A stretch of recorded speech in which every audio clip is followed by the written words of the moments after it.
Velocity का formula discuss किया था कल अपन ने, उसमें कुछ किए थे, है ना। तो बेटा एक तो आपसे रिक्वेस्ट है कि आप क्लास सिंसियरली और रेगुलरली लें बेटा, बीच में छोड़ेंगे समझ में नहीं आएगा, ठीक है ना। तो क्लास को रेगुलर लें आप लोग, ठीक है। ये फॉर्मूला कल पढ़ा था क्या, याद है क्या आपको? कल का भी। अब बेटा मैंने है ना इन पे कुछ ग्राफ बनाने अपने को, ठीक है। तो वो ग्राफ कैसे बनाएंगे वो चेक करते हैं। देखो बेटा चलो, केस फर्स्ट मैंने लिया v directly proportional to z के बीच में ग्राफ बनाना है। n मैंने कांस्टेंट ले लिया, ठीक है। देखो n कांस्टेंट, ये कांस्टेंट कर लिया और ये भी कांस्टेंट, तो v z के क्या हो गया, डायरेक्टली प्रोपोर्शनल। आप इसको ऐसे सोचो, n की कोई वैल्यू कांस्टेंट मान लो, एक बार मान लो n1 मान लो, ये 1 मान लिया। अब z एक बार 1 रखो, 2 रखो, 3 रखो, 4 रखो, जैसे से z, है ना। बोलो v की वैल्यू क्या होगी? z अगर आप बढ़ाते, है ना, z अगर आप बढ़ाओगे, इंक्रीज करोगे, तो v की वैल्यू में क्या फर्क पड़ने वाला है? बढ़ेगा ना, बोलो बढ़ेगा, z will increase, then velocity will also increase. देखो बेटा मैंने क्या बोला, n की कोई वैल्यू मान लो एक बार, है ना, n की एक बार मैंने वैल्यू मान ली 1, मान ली बेटा 1, z को 1 रखा तो ये वैल्यू आ गई, 2 रखा मल्टीप्लाई हो गया, 3 रखा मल्टीप्लाई हो गया, 4 रखा मल्टीप्लाई हो गया। यानी क्या हो रहा है बताओ, z इंक्रीज करने से v भी इंक्रीज हो रहा है ना। तो बेटा इसको कैसे एक्सप्लेन करेंगे? देखो यहां से ये ग्राफ ऐसा कुछ है, क्या पढ़ा आपने? बोलो बोलो, समझ में आया? आप लोगों ने ना मेरे हिसाब से देखो एक ऐसा फॉर्मूला पढ़ा था 9th-10th में, v equals to R I, याद है क्या? v equals to R I पढ़ा था क्या? v equals to R I पढ़ा था बच्चों? आपने देखो क्या किया था मेरे हिसाब से, इसके बीच में आपने ग्राफ बनाया होगा, क्या बनाया था v और i के बीच में, ऐसा ग्राफ बनाया था क्या? बोलो, बनाया था? हाँ वही बेटा, स्ट्रेट लाइन, विनम्र Joshi, very good. Straight line का ग्राफ आया था, आया था ऐसा। तो v और z के बीच में ऐसा ग्राफ आ सकता है, आ सकता है क्या? बोलो। चलो बच्चों, अब देखो सुनो, अब मैंने क्या किया, z को कांस्टेंट कर दिया बेटा, z कांस्टेंट, ये तो वैसे कांस्टेंट है, तो बोलो v क्या होगा, इस तरह से डिपेंड करेगा इन पर, बोलो करेगा क्या, करेगा। अब बताओ v 1/n के क्या है, डायरेक्टली प्रोपोर्शनल है क्या? v 1/n के क्या है, डायरेक्टली प्रोपोर्शनल है क्या, है क्या? 1/n, है ना बेटा। जब डायरेक्टली प्रोपोर्शनल होता है तो ग्राफ कैसा आएगा? क्या ये बात समझ में आई? क्या ये बात समझ में आई? बोलो। अब बताओ, अब v और n के बीच में प्लॉट करना है, किस किस के, v और n के बीच में, ठीक है। तो बताओ v n के क्या है, डायरेक्टली प्रोपोर्शनल या इनवर्सली प्रोपोर्शनल? भाविका सचदेव,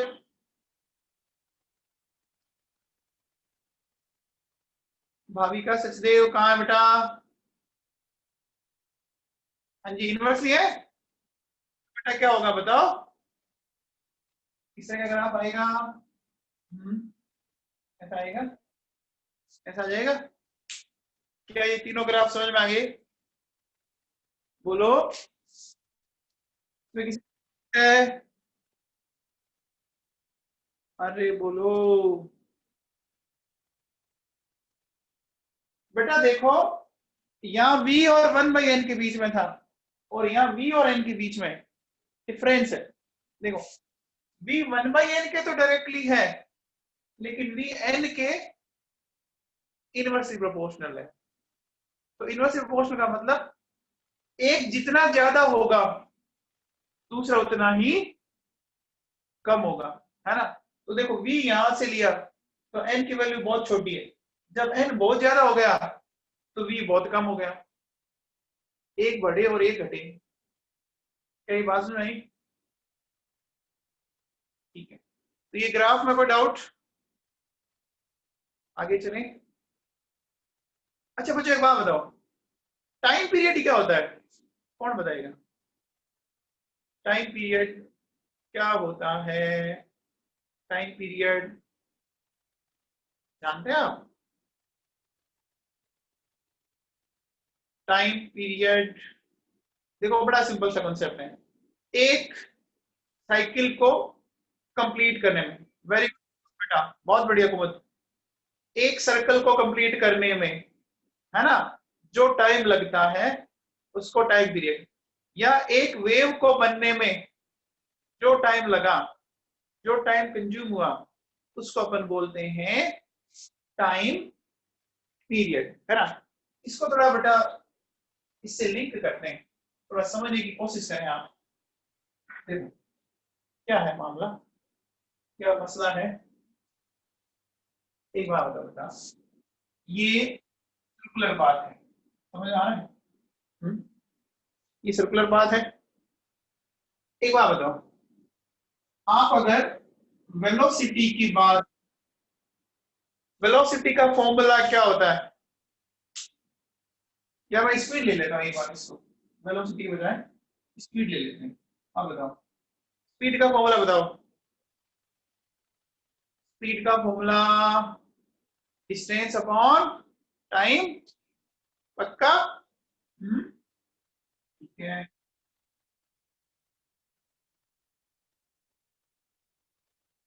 अब बताओ सर्कुलर पाथ की डिस्टेंस कितनी है, कौन बताएगा?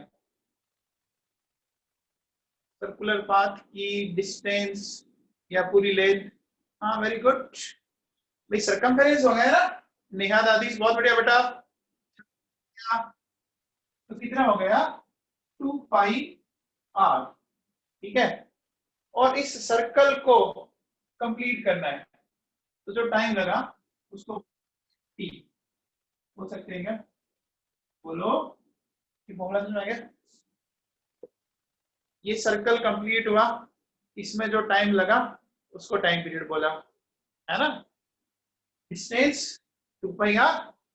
अब क्या मैं ऐसा कह सकता हूं t equals to 2πr/v, speed को मैं v से लिख दो, क्या ऐसा सही है? है बेटा, ओके। अब बेटा देखो 2 और पाई तो क्या है, कांस्टेंट है। तो एक बात बताओ, अगर मैं ऐसा बोलूं कि t जो हो गया वो r और v से इस तरह से लिंक करेगा, करेगा करेगा क्या, बोलो? ठीक है लो चल। अब देखो बेटा सुनो, r का फॉर्मूला मैंने पढ़ाया था 0.529 n स्क्वायर पाई जेड, और v का फॉर्मूला पढ़ाया था 2.188 into 10 की पावर 6 जेड वाई एन। ये फॉर्मूले पढ़ा दिए मैंने आपको प्रीवियस क्लासेस के अंदर, पढ़ा दिए।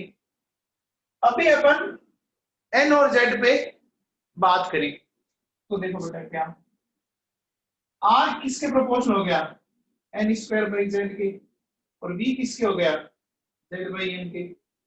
इन चीजों को तो कांस्टेंट को तो भूल जाओ एक बार, क्योंकि अपन प्रोपोर्शनलिटी के अकॉर्डिंग करें। तो अगर मैं इसको सोल्व करूं क्या आ जाएगा बताओ, ये हो गया n क्यूब जेड स्क्वायर। कुछ समझ में आया? वापस सुन लो। देखो बच्चों, बेटा ये सर्कुलर पाथ है, इस सर्कुलर पाथ में इलेक्ट्रॉन रिवॉल्व करता है, तो उस इलेक्ट्रॉन की स्पीड निकालनी है। तो उसकी डिस्टेंस कितनी हुई, डिस्टेंस 2πr है ना, लेंथ होगी 2πr, और उसको जो टाइम लगा उसको अपन बोल दिया टाइम पीरियड, एक सर्कल को कंप्लीट होने में या एक वेव को कंप्लीट होने में, ऐसा बोल सकते हैं 2πr/t, कोई दिक्कत नहीं। 2 और पाई कांस्टेंट वैल्यू, तो मैं कह सकता हूं t क्या हो गया, r/v के डायरेक्टली प्रोपोर्शनल। अब r और v देखो कैसे डिपेंड कर रहे हैं, 0.529 n²/z, और v इस तरह से डिपेंड करता है, तो r की जगह तो मैंने लिख दिया n²/z, और v की जगह लिख दिया z/n। सॉल्व करेंगे, ये n ऊपर चला जाएगा, तो क्या हो गया n³ डिवाइडेड बाई z²। क्या ये बात समझ में आ गई, क्या ये बात समझ में आई?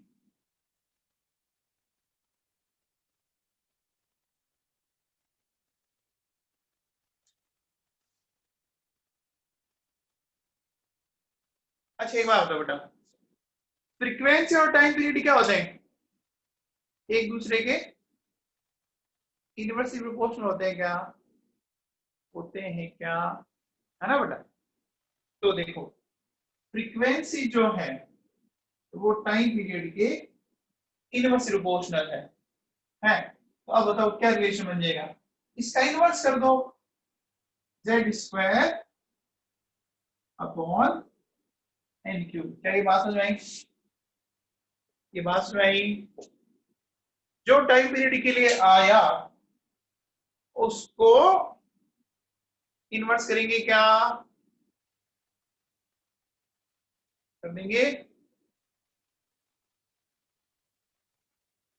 आ रही बात समझ में? ठीक है, तो एक बात बताओ बेटा, करंट का फॉर्मूला क्या होता है,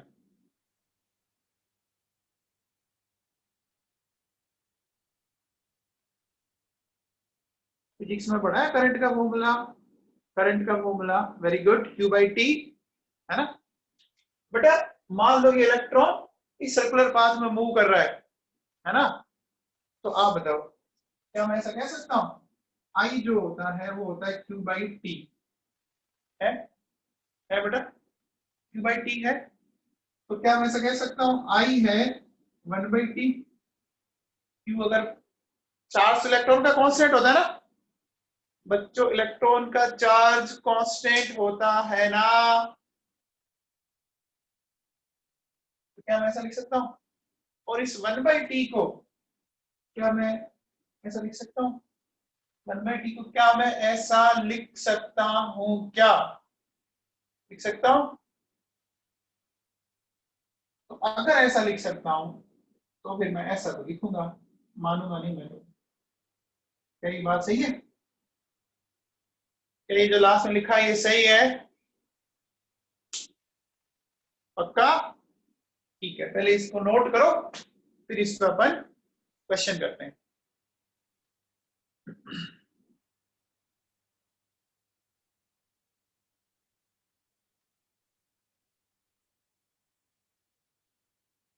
ये बेटा याद करें आप, है ना, T directly proportional to n³ divided by z², याद करें एग्जाम आता है क्वेश्चन।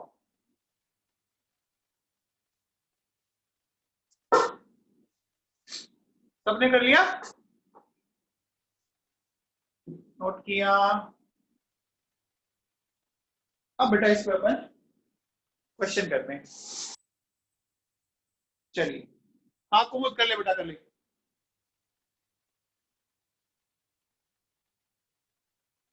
देखो अगर आपका कभी कुछ छूट भी जाए ना तो घबराए नहीं, क्योंकि ये रिकॉर्डिंग मैं यूट्यूब पे डाल देता हूं, उससे देख के भी आप है ना कोई चीज छूट जाए तो कवर कर लिया करो, पैनिक ना होए।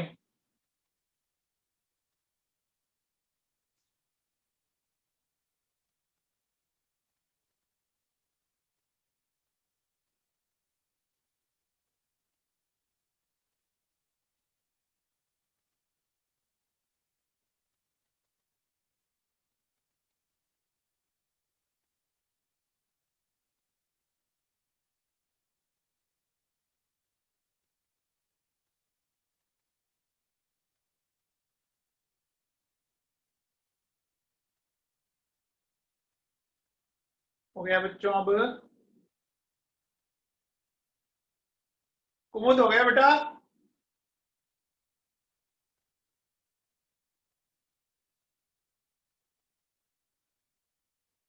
हो गया क्या?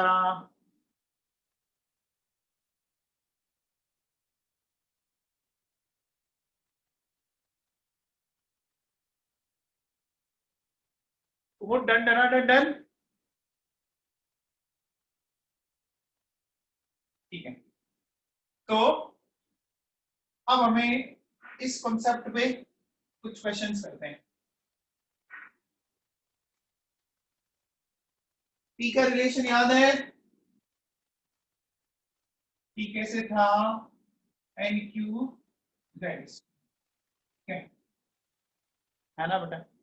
अब मैं कहता हूं कि time period in first orbit for hydrogen और time period in second orbit of hydrogen, इनका रेशियो फाइंड आउट करना है। क्या ये बात समझ रही? फर्स्ट ऑर्बिट, ठीक है, सेकंड ऑर्बिट ऑफ हाइड्रोजन, इनका रेशियो फाइंड आउट करना है। बहुत आसान है बेटा। देखो क्या करोगे, फंडा क्या है? N cube Z square. तो एन कितना होगा यहाँ पर? 1। तो बेटा 1 का क्यूब, और जेड तो हाइड्रोजन के लिए कितना होता है? 1। 1 का स्क्वायर। नीचे आ जाओ, बोलो एन क्यूब, सेकंड है ना, क्या हो जाएगा? 2 का क्यूब और ये 1 का स्क्वायर। सॉल्व कर सकते हैं, बोलो सॉल्व कर सकते हैं। कितना आएगा? 1/8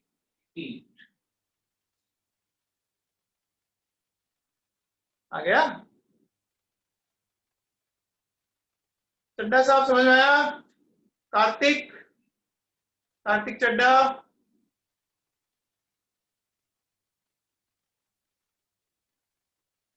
ठीक है कार्तिक, बता बेटा। मैं ऐसा बोलूं कि मैंने टी को ऐसे रिप्रेजेंट किया, टी क्या लिखा हुआ है? N Z. तो बताइए टी ये और टी ये, इनका रेशियो बता दो। इसका मीनिंग समझ आया कुछ? क्या कहना क्या चाह रहा है? कुछ फीलिंग समझ पा रहे हैं आप इसकी? इस क्वेश्चन की फीलिंग समझ पा रहे हैं? नहीं समझ पा रहे? कोई बात नहीं। देखो जो पहले लिखा है ना वो एन है, और जो बाद में लिखा है वो जेड है। एन और जेड, यानी इसमें N1 है और Z3 है, इसमें N2 है और Z बोलो क्या है?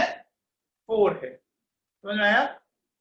अरे इससे कंपेयर करो, पहले वाला N है तो N1 हो गया और Z3 हो गया, इसमें N2 हो गया और Z4 हो गया। अब समझ में आ गया? आ गया क्या? आ गया? बोलो। अब लगा दो ये वाला, लगा दें? तो बेटा देखो एन क्यूब, यानी 1 का क्यूब, और जेड कितना हो गया? 3, 3 का स्क्वायर। फिर आ जाओ एन क्यूब, तो 2 का क्यूब, और जेड क्या हो गया? 4 का स्क्वायर। सोल्व कर लेंगे? सोल्व कर लेंगे क्या? क्या ये समझ में आया?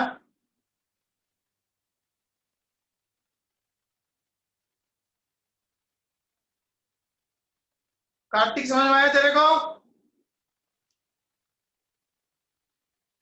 ठीक है,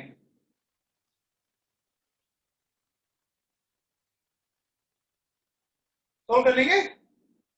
ठीक है,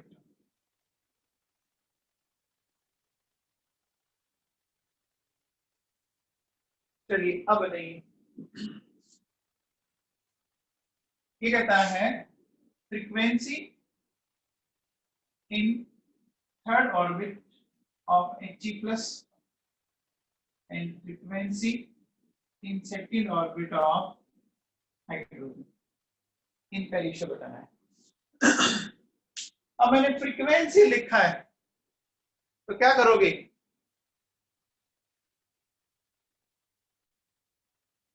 क्या करेंगे? उसको करेंगे ना। हाँ वेरी गुड कुमुद, बहुत बढ़िया बेटा। इसका उल्टा करके, इन्वर्ट करके, इन्वर्ट करके। वेरी गुड विनम्र। देखो बेटा ऐसे करेंगे, square upon N cube. Is it clear? कर सकते हैं आप, आंसर निकाल सकते हैं। देखो क्या आएगा बेटा, सुनो। जेड स्क्वायर हीलियम है तो 2 का स्क्वायर, और एन क्यूब तो ये हो गया 3 का क्यूब। ठीक, फिर ये आ जाओ, जेड 1 का स्क्वायर और 2 का क्यूब। सोल्व कर लेंगे आप? सोल्व कर लेंगे क्या?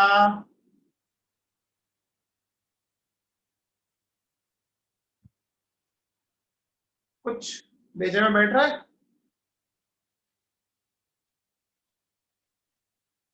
कुछ भेजे में बैठ रहा है क्या?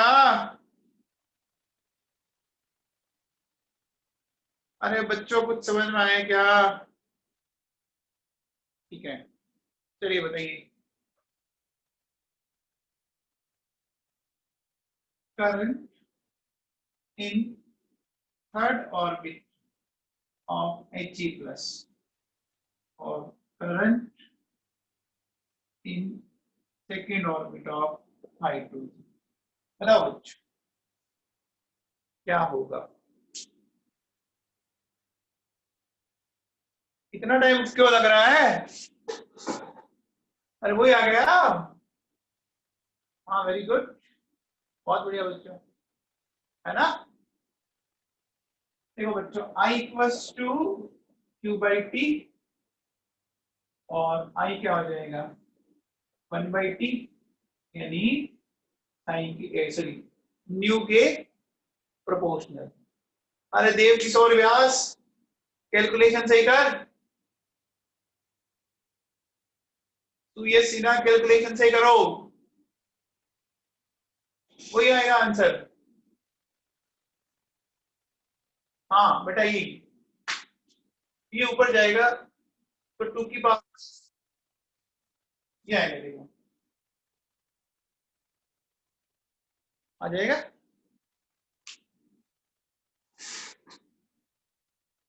ये आ गया कॉन्सेप्ट समझ में?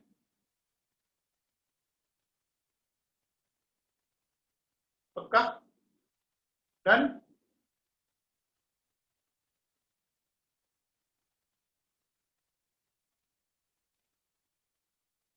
कुमुद समझ में आया बेटा तेरे को? ओके बेटा, चलिए।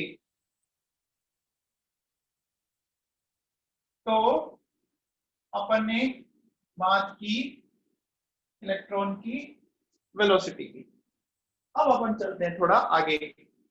तो आज अपन हेडिंग डालते हैं next, energy of electron.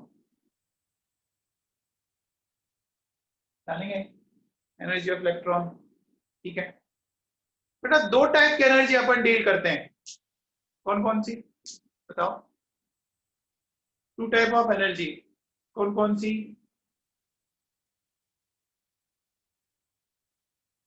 Kinetic and potential. Very good, बहुत बढ़िया बच्चों। सबसे पहले लेते हैं काइनेटिक एनर्जी। काइनेटिक एनर्जी, आपने इसका फॉर्मूला पढ़ा है? पढ़ा है बच्चों, देखो मेरे हिसाब से आपने पढ़ा है, बहुत बढ़िया। हाफ एम वी स्क्वायर, है ना? तो कोई डाउट नहीं, पढ़ा है ना?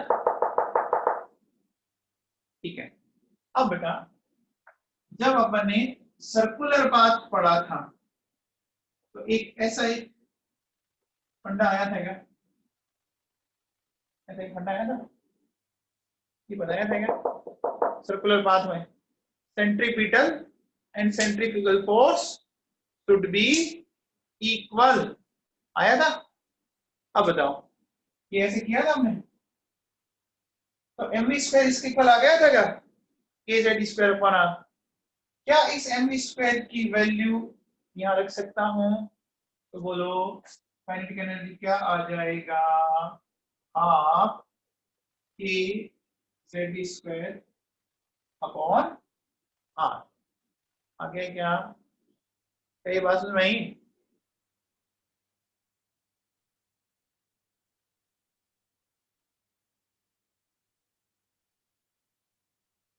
हो गया, वेरी गुड। हाँ जी, इसमें किसी को डाउट है, डाउट है क्या बच्चों, फटाफट नोट करो।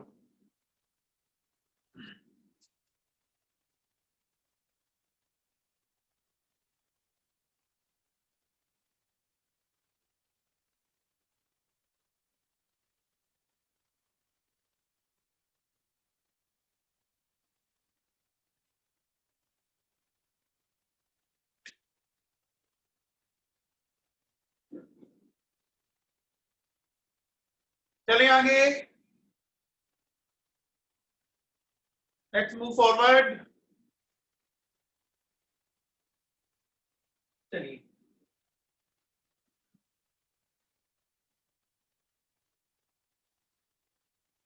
अब देखो बेटा सुनो, सेकंड बात करें पोटेंशियल एनर्जी।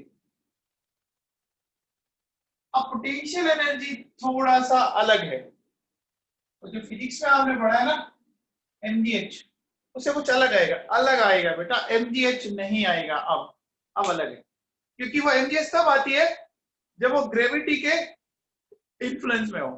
अभी चार्ज पार्टिकल की बात करेंगे, है ना, वो कैसे निकलती है वो मैं थोड़ा सा एक्सप्लेन करना चाहूंगा आपको। सबसे पहले बेटा एक बात बताओ, वर्क डन का फॉर्मूला कौन बताएगा, वर्क डन का फॉर्मूला बताओ। हाँ वेरी गुड, बहुत बढ़िया। देखो ऐसा आपने पढ़ा है, वर्क होता है force into D, F into D कर सकते हैं या एफ इंटू एस, जो भी आप, चलो अपन आर ले लेते हैं, क्योंकि अपना क्या है, ये न्यूक्लियस है और ये इलेक्ट्रॉन है, ये डिस्टेंस आर ले, एफ आर एफ एस, है ना, ऐसा लिखते हैं क्या, इसमें कोई डाउट नहीं। ये फॉर्मूला पढ़ा आपने, बोलो साहब आवाज आई मेरी बोर्ड की, पता है क्या, ठीक है। हाँ एक ही बात है बेटा, एक्स लो कुछ भी लो एक ही है, ये मल्टीप्लाई है बेटा, ऐसे बस, अब तो कोई प्रॉब्लम नहीं, ठीक है। अब एक बात बताओ, अभी अपन ने कुलाम्स लॉ पढ़ा था, दो एक दिन पहले पढ़ा था क्या, कुलाम्स लॉ में दो चार्ज पार्टिकल के बीच एक फोर्स बताया था, उस फोर्स का फॉर्मूला याद है क्या, क्या आया था, K Q one Q two divided by R square into R, कैसा आया था बेटा, क्रॉस में एक्चुअली वेक्टर और स्केलर क्वांटिटी है ना, इसलिए वो होती है, बाकी ठीक है, अभी चलाएंगे अपन। तो ये लिख सकते हैं, ये लिख सकते हैं, ये फोर्स का फॉर्मूला पढ़ाया था कूलम्ब्स लॉ, बोलो पढ़ा था ना। अब देखो बेटा, इस आर से आर कैंसिल हो गया, तो ये जो वर्क, या इसी को अपन बोलेंगे potential energy, K Q one Q two divided by R, ऐसा बोल सकते हैं, बोल सकते हैं क्या, यहां तक समझ में आ गया क्या,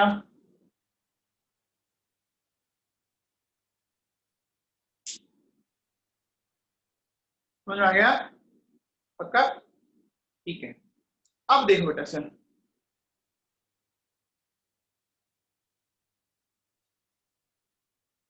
इस पोटेंशियल एनर्जी, देखो Q1 चार्ज अपने ऐसा लिखा था ZE और Q2 चार्ज E, ऐसा लिख सकते हैं क्या? ये भी लिख सकते हैं, याद है क्या? ये जो लिखा, डाउट बोलो, आ गया?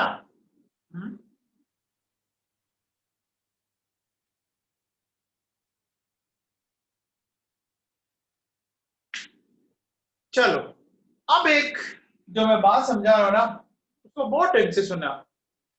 एक बात बताओ बेटा, इलेक्ट्रॉन और न्यूक्लियस के बीच, in between electron and nucleus क्या होगा? अट्रैक्शन फोर्स या रिपल्सिव फोर्स?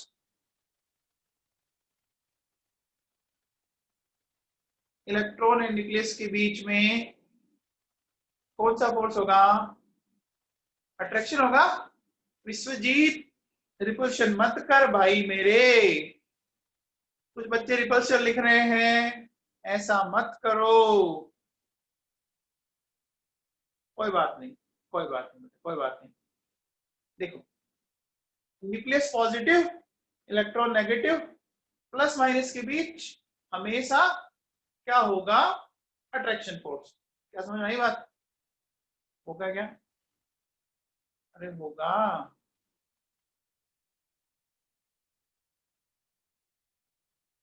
देखो बेटा, ये प्लस है, ये माइनस है, इनके बीच में क्या लगेगा? Force of attraction. इसमें कोई डाउट है क्या? ये डाउट है क्या? नहीं। अब बताओ, अट्रैक्शन से एनर्जी क्या होती है? डिक्रीज या इंक्रीज?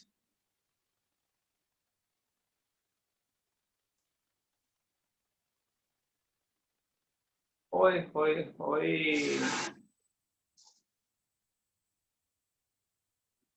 अट्रैक्शन से एनर्जी डिक्रीज होती है बेटा, कुछ इंक्रीज लिख रहे हैं। चलिए समझाता हूं। विनम्र जोशी, ये फोर्स जो लग रहा है, इसके अपोजिट में एक फोर्स बताया था, एक अंदर की ओर और एक बाहर की ओर। आपने क्लास छोड़ी थी वो, एक इनवर्ट फोर्स, एक आउटवर्ड फोर्स। जोशी जी सुन रहे हैं आप? विनम्र जोशी, हाँ तो बेटा इतना इतना एक फोर्स बाहर भी तो लग रहा है, इसलिए वीडियो देखो आप, ठीक है? अब बेटा एक बात बताओ, मेरी बात को ध्यान सुनना, कि जितना ज्यादा अट्रैक्शन होगा एनर्जी कम होगी। सुनना ढंग से। आप एक बात बताओ, अभी इंडिया और चाइना के बीच अभी एनर्जी बढ़ी हुई है या घटी हुई है?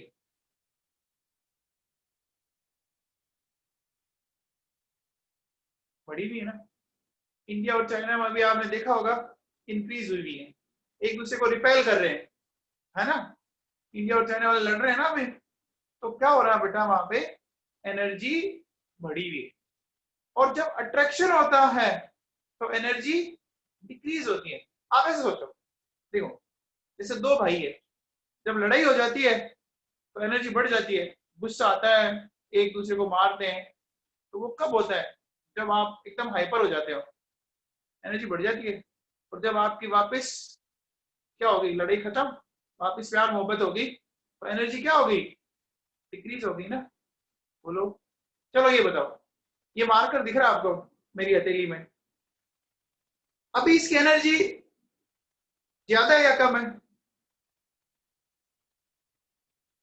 देखो, एक तो इस स्टेट में है और एक इस स्टेट में है, इस स्टेट में एनर्जी ज्यादा होगी। चलो ये बता दो, पहली वाली स्टेट या दूसरी वाली स्टेट? जब ऐसे था तब ज्यादा होगी ना, पहली वाली स्टेट में ज्यादा होगी ना? बोलो। होगी। हाँ वेरी गुड, क्योंकि बेटा हाइट ज्यादा है, हाइट ज्यादा है ना। क्योंकि देखो मैं जैसे ही छोड़ूंगा, ये देखो ये गिर रहा है, छोड़ते ही ये गिर रहा है। क्यों गिर रहा है? एनर्जी ज्यादा है। अब जब तक मैं इसको ऐसे रखूंगा, गिरेगा नहीं ना? नहीं गिरेगा ना। अरे नहीं गिरेगा ना, बोलो। ठीक है, अब बताओ, एक बार बताओ, जब मैंने इसको ऐसे रखा तो देखो इसका इतना सा पार्ट हथेली को टच कर रहा था, थोड़ा सा पार्ट करेंगे ना, इतना ही कर रहा है ना, तो अट्रैक्शन कम है ना, एनर्जी ज्यादा है ना। और जब मैंने इसको ऐसे रखा तो इसका बहुत ज्यादा पार्ट हथेली को टच कर रहा है, अरे कर रहा है ना, अट्रैक्शन ज्यादा है ना। अब जब ऐसे रख रहा मैंने, बोलो, तो जब अट्रैक्शन ज्यादा था तो एनर्जी कम हो गई। ये बात समझ आई? अरे दिमाग बैठा क्या सबके?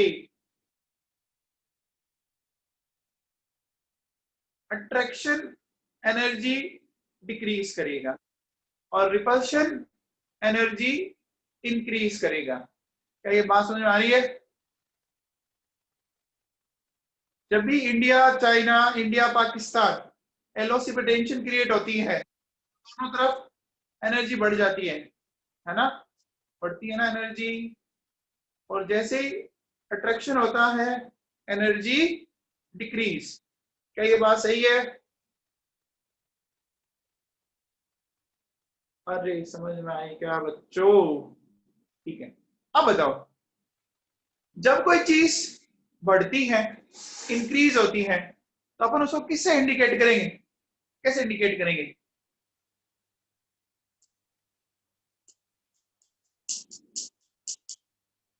कोई चीज राइज हो रही है, इंक्रीज हो रही है, तो कैसे बोलेंगे? प्लस बोलेंगे ना, बोलो, प्लस से बोलेंगे। हाँ, एरो लगा दो, प्लस बोलेंगे। भाई अपन कहते हैं ना कि मेरे बिजनेस में पिछले साल से कुछ प्लस हुआ, है ना। अट्रैक्शन और रिपल्शन, जब एनर्जी राइज हुई तो प्लस बोलेंगे, तो जब डिक्रीज हुई तो क्या बोलेंगे? माइनस बोलेंगे। बोलेंगे क्या? पक्का बोलेंगे? ठीक है था। अब बताओ, प्लस और माइनस के बीच में अट्रैक्शन हो रहा है, और अट्रैक्शन से एनर्जी डिक्रीज होगी, और जब डिक्रीज होगी तो यहां मैं क्या लगाऊंगा? माइनस लगाऊंगा। कि भैया ये समझ में आया? एक छोटे से माइनस के लिए मुझे इतनी माथापच्ची करनी पड़ी। ये माइनस क्यों लगाया? अरे समझ में आया क्या? माइनस क्या बता रहा है?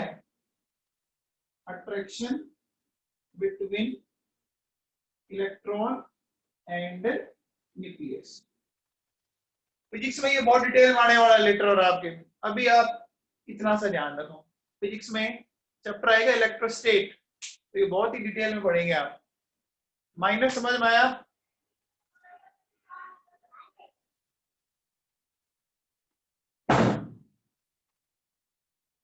बेटा समझ में आया? प्रज्ञा फलोदिया,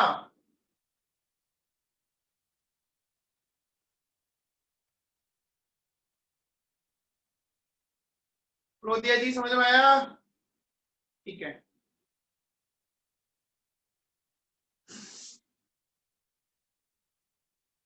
तो बच्चों ये बन गया। अरे अमन वाजपेयी, आप पढ़ा करो घर पे। देखो अट्रैक्शन है, ये इसको अट्रैक्ट कर रहा है, लेकिन इसके एक अपोजिट फोर्स भी तो लग रहा था। ये दोनों काउंटर बैलेंस हो रहे हैं ना।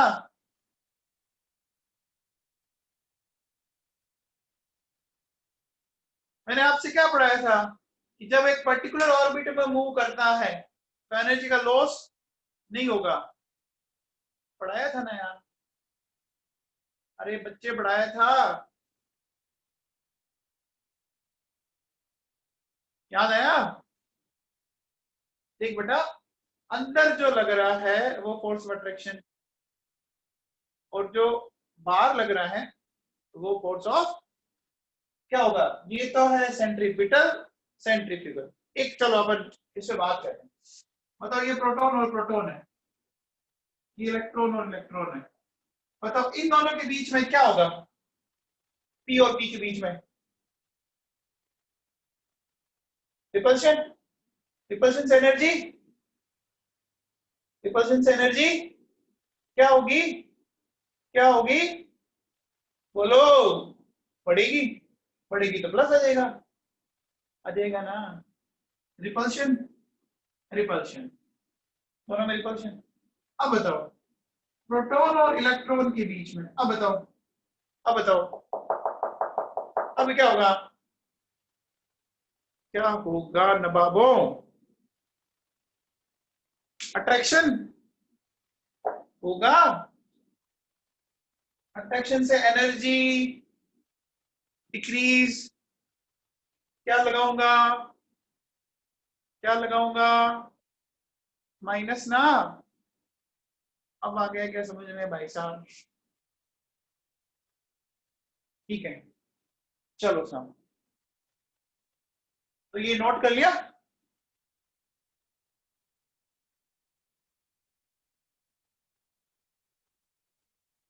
चलिए देखो बेटा सुनो, हमारे पास एक फॉर्मूला आया, kinetic energy of kz² upon r, एक आया माइनस kz² अपॉन r, ये दोनों फॉर्मूले आ गए, मेरे को डाउट है क्या,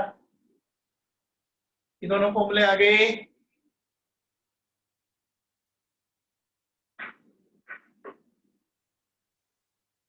अब बताओ, अगर मुझे टोटल एनर्जी फाइंड आउट करनी है, क्या करनी है, टोटल एनर्जी,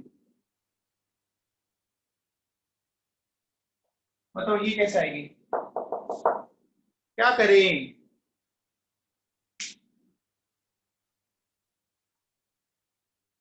वेरी गुड, दोनों का सम कर दें, हाँ कुमुद बढ़िया बेटा, देखो kinetic energy plus potential energy, addition किया, half kz² upon r minus kz² upon, इसको सोल्व कर सकते हैं,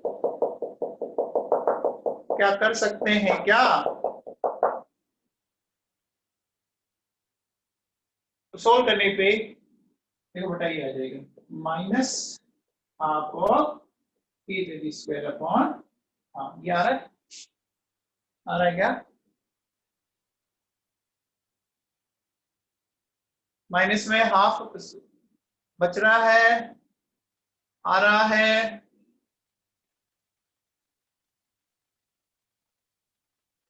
यहां तक कोई डाउट नहीं है, अब बताओ बेटा, एक चीज बताओ, टोटल एनर्जी और पोटेंशियल एनर्जी, ये रिलेशन लाना है हमें, इनका रेशियो लेना है, टोटल एनर्जी कितनी है, ये पढ़े देखो minus half kz² upon r, potential energy minus kz², ये रख सकता हूं, बोलो, फॉर्मूले से वैल्यू रखी है मैंने,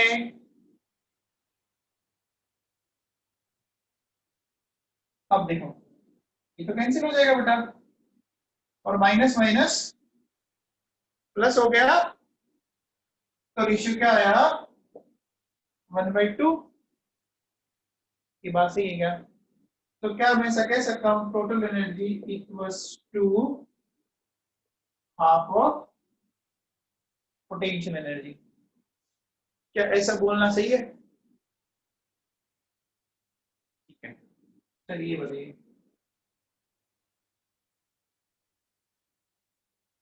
अब बताओ टोटल एनर्जी और काइनेटिक एनर्जी का रेशियो, फटाफट बोलो, कुमुद बेटा नेगेटिव नेगेटिव क्या हो गया, देख ये भी नेगेटिव था, ये भी नेगेटिव था, तो नेगेटिव नेगेटिव क्या हो जाएगा, पॉजिटिव हो जाएगा ना,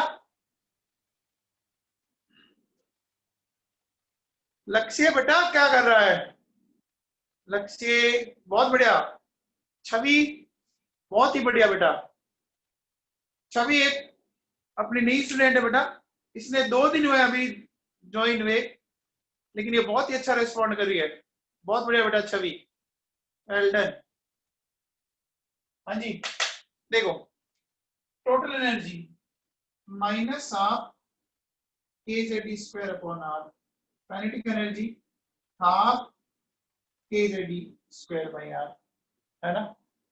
ये तो कैंसिल पूरा पूरा, सिर्फ क्या बचा -1, तो क्या आ गया बताओ, टोटल एनर्जी आ गया माइनस ऑफ काइनेटिक एनर्जी। तो ये बात सही है, क्या ये रिलेशन समझ में आ गया। इधर -1 है तो मैं इधर लाके मल्टीप्लाई कर सकता हूं, क्या ये समझ में आया। तो बेटा ये फॉर्मूला बड़ा काम है, total energy equals to half of potential energy और माइनस काइनेटिक एनर्जी। इसको बहुत ढंग से याद कर लेना आप। क्या ये समझ में आया आपको, ये वही लिखा मैंने, आ गया क्या समझ में।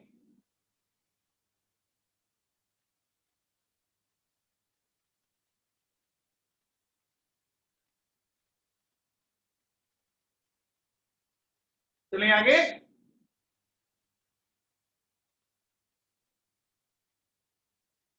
नोट कर लिया सबने।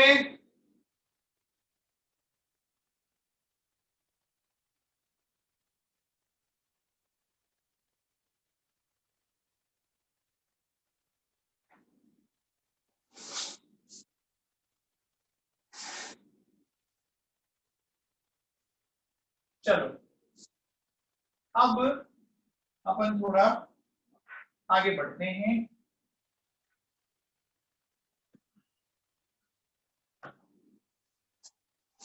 देखो बेटा सुनो, टोटल एनर्जी का फॉर्मूला आया था minus of K Z square upon R, ये फॉर्मूला है।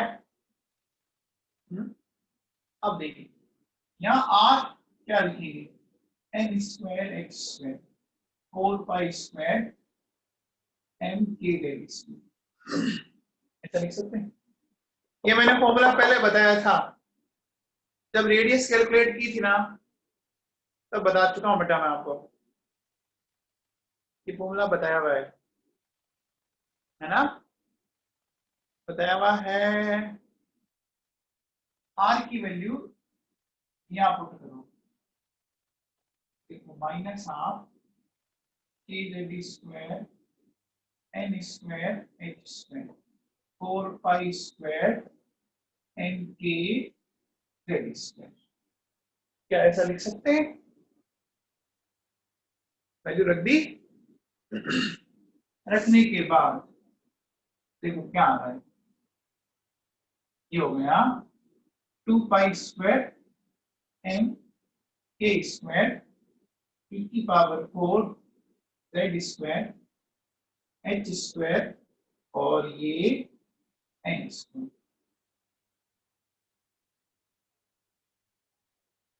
क्या ये समझ में आया।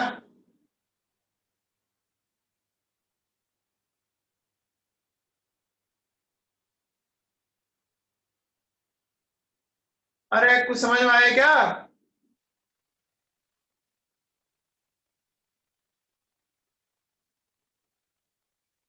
ठीक है साहब, चलिए अब देखो बेटा सुनो, 2 पाई की वैल्यू 3.14, एन की value mass of electron 9.1 into 10 की पावर -31, के की वैल्यू 9 इंटू 10 की पावर 9 का स्क्वायर और चार्ज ऑफ इलेक्ट्रॉन 1.6 इंटू 10 की पावर -19 की power 4 Z square divided by H, Planck's constant पढ़ाया मैंने आपको ये,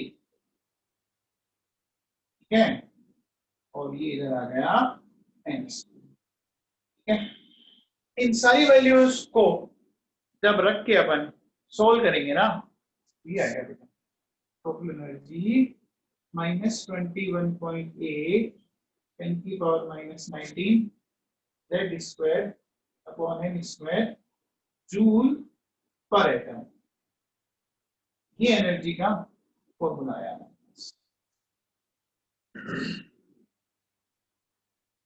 ये फॉर्मूला समझ में आया?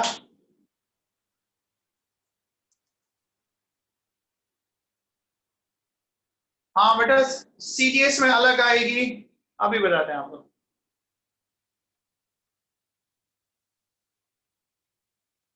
हाँ जी, क्या ये ठीक है?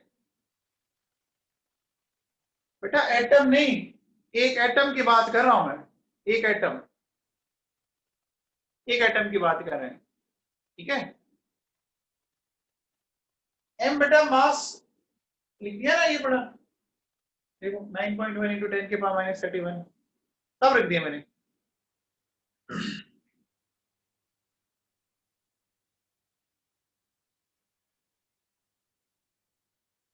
के बेटा कांस्टेंट है, सौर्यवर्धन, कूलॉम्स लॉ में पढ़ा था, ये के कांस्टेंट है, K Q1 Q2 divide by R square, इसकी वैल्यू बताई भी थी मैंने आपको पहले, फिजिक्स में आएगा बेटा ये आपके, एक बार लर्न कर लो इसको, है ना?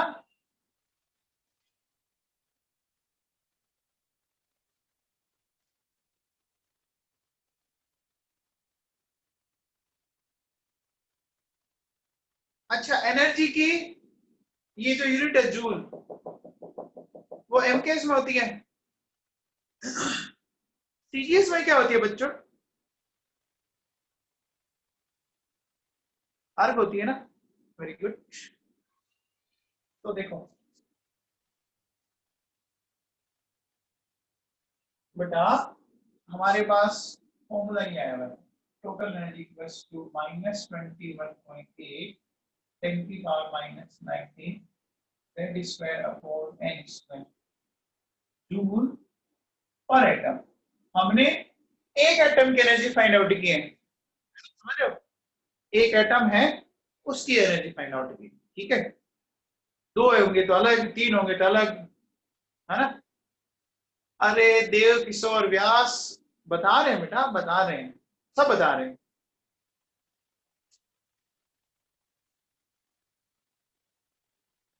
अब देखो सुनो, हमें पता है कि 1 जूल में 10 की पावर 7 अर्ग होते हैं क्या? ये जानते हैं आप? तो अब इस जूल की जगह ये वैल्यू पुट कर दो, तो आंसर किस में आ जाएगा? अर्ग में आ जाएगा। कितना हो जाएगा देखो, -21.8 रखेंगे तो ये हो गया, अरे क्या आ गया, लो सीरियस में आ गया, आ गया। अच्छा बताओ,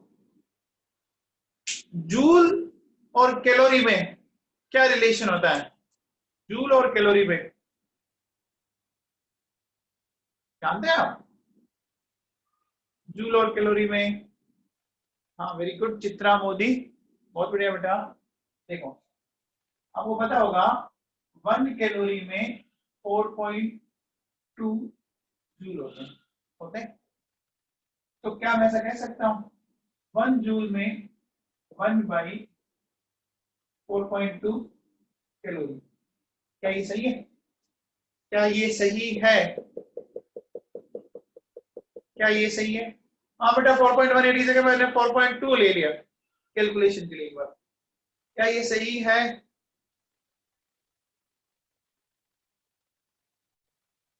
जूल से अगर आपको कैलोरी में जाना है तो इस जूल की जगह ये देखो क्या आ जाएगा,